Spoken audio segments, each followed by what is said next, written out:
Assalamualaikum warahmatullahi wabarakatuh. A'udzubillahi minasyaitonirrajim. Bismillahirrahmanirrahim.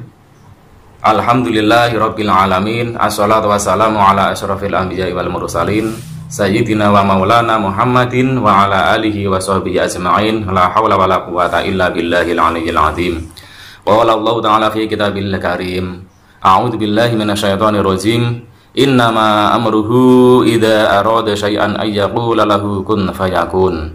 Wa qala Rasulullah sallallahu alaihi wasallam, man ahabbani kana ma'i fil jannah. Saudaraku kaum muslimin muslimat rahimakumullah, wabil khusus sahabat TPJ yang dimuliakan Allah. Kembali saya akan membahas tentang fadilah dan sanad keilmuan daripada Hizib Maghribi. Hizib Maghribi ini di kalangan ahli hikmah di Indonesia, yang dimaksud dengan Hizib Maghribi sebenarnya merupakan hizib karangan dari seorang wali agung, beliau yang bernama Syekh Abil Hasan Asyadali radhiyallahu an, yang kebetulan beliau ini berasal dari negara Maghrib, tempat terbenamnya matahari. Hizib Maghribi juga diamalkan oleh Syekh Imam Muhammad Abdul Wahab At-Tazi Al-Maghribi, seorang ulama anggota Wali Songo periode pertama, berasal dari Maroko, yang berdakwah di tanah Jawa, dan beliau juga yang merangkai sholawat nariyah dan masih banyak lagi ilmu-ilmu hikmah dan hizib-hizib yang diajarkan oleh para ulama-ulama di negara Maghrib, dan akhirnya memberi nama keilmuan tersebut dengan sebutan Maghribi. Maghribi adalah sebutan untuk negara-negara yang berada di deretan kawasan Afrika Utara seperti Maroko, Aljazair, Tunisia, dan Sadilah, tanah kelahiran para wali-wali agung, wabil khusus Syekh Abil Hasan As-Sadali radhiyallahu an. Menjelaskan tentang Hizib Maghribi memang sedikit susah karena riwayat dari ilmu ini pantang untuk ditulis. Itulah amanah dari guru-guru kami. Hizib Maghribi adalah himpunan sejumlah ayat-ayat Al-Quran, untayan kalimat-kalimat dzikir, dan doa-doa yang lazim diwiridkan atau diucapkan berulang-ulang sebagai salah satu bentuk ibadah untuk mendekatkan diri kepada Allah Ta'ala. Intinya, bila seseorang tekun mengamalkan Hizib Maghribi, insya Allah akan berdaya guna antara lain untuk menolak segala kejahatan apapun bentuknya, selamat zahir dan batinnya, selamat dari ancaman senjata tajam dan tumpul, senjata api laras panjang maupun pendek atau pistol. Insya Allah tubuhnya diberi kekebalan. Tapi ingat, kekebalan di sini hanya berlaku ketika kita dalam keadaan terancam bahaya atau kondisi terjun di medan peperangan. Jadi tidak boleh untuk uji coba atau bermain-main dengan senjata, jangan. Lalu kemudian fadilah daripada Hizib Maghribi untuk menangkal kekuatan ilmu hitam seperti tenung, teluh, santet, pelet, dan guna-guna. Bahkan siapapun yang menyakiti pengamal Hizib Maghribi ini akan berbalik arah menghantam siapapun yang berniat jahat kepada pengamal hizib ini. Hidupnya akan mengalami sial, gelap gulita, celaka, bahkan mengakibatkan mati mendadak, tergantung besar dan kecilnya atas kejahatannya. Lalu kemudian fadilah daripada Hizib Maghribi mampu menumbuhkan aura kewibawaan yang besar dan tatapan mata yang tajam, penuh percaya diri, sehingga disegani oleh kawan maupun lawan, disungkani oleh atasan maupun bawahan dengan izin Allah. Lalu kemudian fadilah Hizib Maghribi insya Allah ditakuti bangsa jin, setan, siluman, lelembut, dan roh-roh jahat. Lalu kemudian mampu untuk jalbu rezeki dan menarik segala kebaikan dan menolak segala kejelekan, dan disayang serta ditakuti oleh segala makhluk atau untuk mahabbah umum.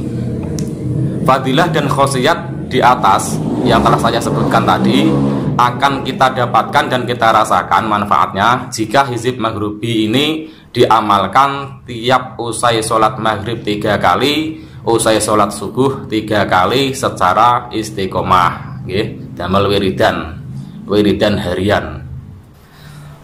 Hizib maghribi juga bisa untuk mengobati macam-macam penyakit seperti penyakit non medis, terkena santet, tenung, teluh, santet, guna-guna, pelet dan lain sebagainya. Lalu kemudian fadilah hizib maghribi untuk mendapat ilham dari alam gaib atau melihat jin, makhluk halus, melihat penghuni pusaka dan benda-benda bertuah lainnya. Lalu kemudian hizib maghribi juga insya Allah bisa menguatkan rasa, feeling dan panca indera, mampu membaca tanda-tanda alam nyata maupun alam gaib. Lalu kemudian hizib maghribi juga mempunyai tuah untuk pukulan dahsyat. Hizib maghribi juga bisa untuk melunturkan ilmu kebal dan kesaktian yang dimiliki musuh yang takabur. Hizib maghribi juga bisa untuk menetralisir atau melenyapkan isi dari benda-benda pusaka. Dan masih banyak lagi rahasia yang terkandung pada hizib maghribi. Jadi hizib maghribi ini fadilahnya sangat banyak dan multifungsi. Saudaraku kaum muslimin muslimat rahimakumullah, dan berkatalah ulama maghribi yaitu Syekh Ahmad Ad-Dairabi. Beliau berkata, dan takutlah kepada Allah, jangan mengamalkannya kecuali untuk orang-orang zalim yang pantas mendapatkannya. Sebab orang yang dituju melalui amalan hizib ini dapat mati seketika.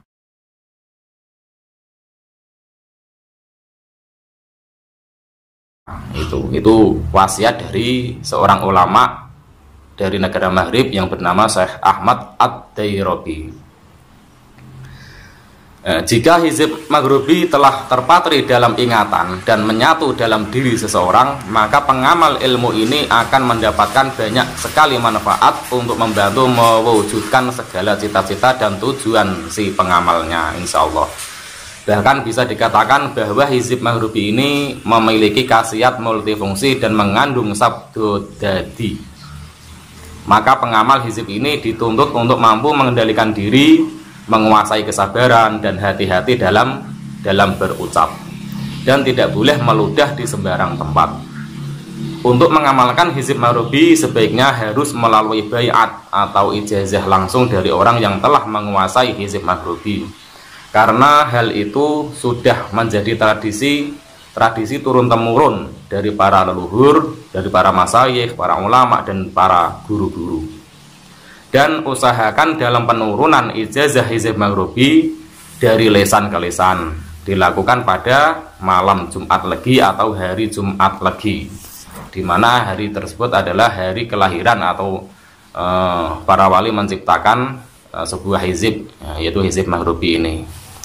Jadi pantangan daripada hizib maghribi yaitu 1, tidak boleh dibaca di dalam rumah. 2, tidak boleh dibaca di dalam kendaraan. 3, tidak boleh dibaca di sawah, ladang maupun tempat-tempat yang kita tanami sandang pangan.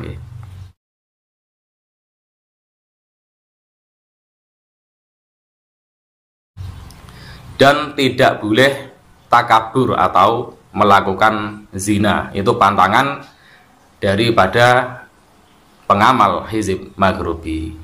Jadi usahakan jangan sampai kita ini melanggar larangan-larangan yang telah ditentukan oleh para guru-guru yang telah memberi ijazah hizib maghribi ini. Sahabat-sahabat bisa cari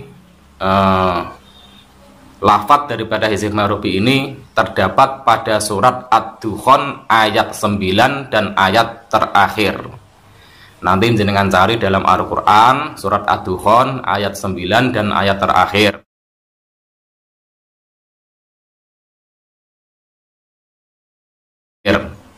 Jenengan hafalkan dulu. Nanti setiap malam Jumat Legi insya Allah dari TPJ akan mengadakan ijazah secara langsung, secara live, okay?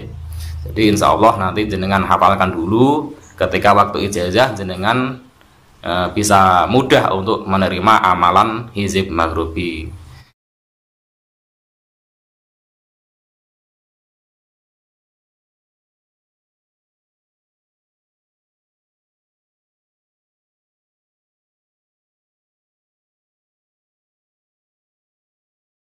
Saya kira cukup sekian. Wallahul muwaffiq ila aqwamit thoriq. Wassalamualaikum warahmatullahi wabarakatuh.